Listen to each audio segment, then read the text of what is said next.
দাদা অনেক জায়গায় খোঁজ করে দেখলাম, এখানে ভালো কোনো হোটেল নেই। কয়েকটা ছোটোখাটো লজ আছে, কিন্তু ঘরগুলো প্রচণ্ড নোংরা। আমাদের পক্ষে সেখানে থাকা সম্ভব নয়। তাছাড়া এতগুলো লোক নিয়ে সেখানে থাকতে পারবো না।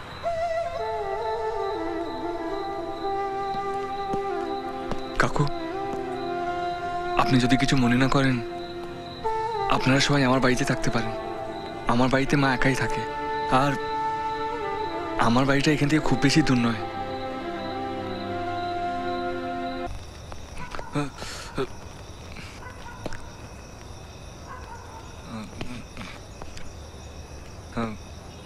মা, মা, মারবে না। কোথায় ছিস?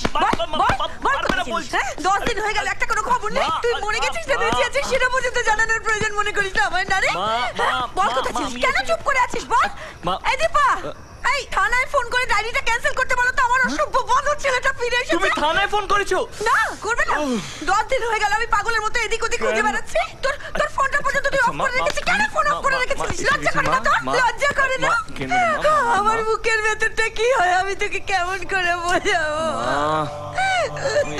ছাড় আমায়। আচ্ছা, আরে একটা কথা বলবি না? বল কেন? বল কেন? খোকা, আমি তোর একটা কথা শুনতে চাই না। খোকা, আমি তোকে কিন্তু... আরে ওইদিকে তাকাও, ওইদিকে তাকাও।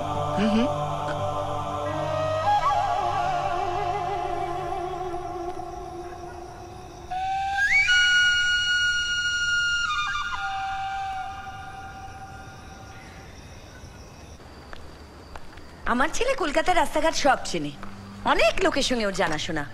ও আপনাদের মেয়েকে খুঁজে বার করতে ঠিক সাহায্য করবে। সাহায্য করবে? আপনার ছেলেই আমাদের মেয়েকে পালিয়ে যেতে সাহায্য করেছে। ওমা, তাই নাকি রে? কি বলছে? তুই মেয়েটাকে বাড়ি থেকে পালিয়ে যেতে সাহায্য করেছিস? আরে ঠিক আছে, আগে ওকে সাহায্য করেছিস, পরে এনাদের সাহায্য করবি, ব্যাস সৎবোধ। এনা, আরে তোমাকে তো লক্ষ্য করিনি। তুমি সেদিন আমার বাড়িতে এসে খোকার খোঁজ করছিলে না? আমাকে না বলে আমার খোকাকে কোথায় তুলে নিয়ে গিয়েছিলে তুমি? তুমি চা পাবে না। আরে দাদা, চা খান। এটা আপনার নিজের বাড়ি মনে করবেন, কোনো চিন্তা করবেন না, আপনার মেয়েকে খুঁজে পাবেনই। আপনার অনেক ভাগ্য ভালো যে আপনার মেয়ে আমার ছেলের সাথে পালিয়ে যায়নি, তাহলে এতক্ষণ আর খুঁজে পেতেন না। মা, মেল ট্রেনের মতো কোথায় হুশ করে চলে যেত। মা, আমি যা বলছি ঠিক বলছি, তুই চুপ কর। আপনারা চাটা খান, আমি এক্ষুনি আসছি।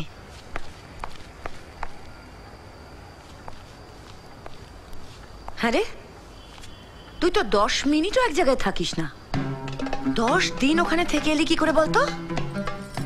কি ব্যাপার? ব্যাপার তো কিছু একটা আছে। অনেক হয়েছে মা, এবার ভিতরে যাও, সবার জন্য রান্না করো। কতদিন ধরে ভালো মন্দ কিছু খাইনি বলো, এবারে যাও। আমি কিন্তু ঠিক জানতে পারবো। ঠিক আছে, যখন জানবে তখন জানবে। এবারে একটু যাচ্ছি। এসো মা, তুমি আমার সাথে ভেতরে এসো। যা, এসো, চল। সেদিন দেখা হয়েছিল, সেদিন দেখা হয়েছিল, আজও পারিনি কিছুই বলতে যে তোমার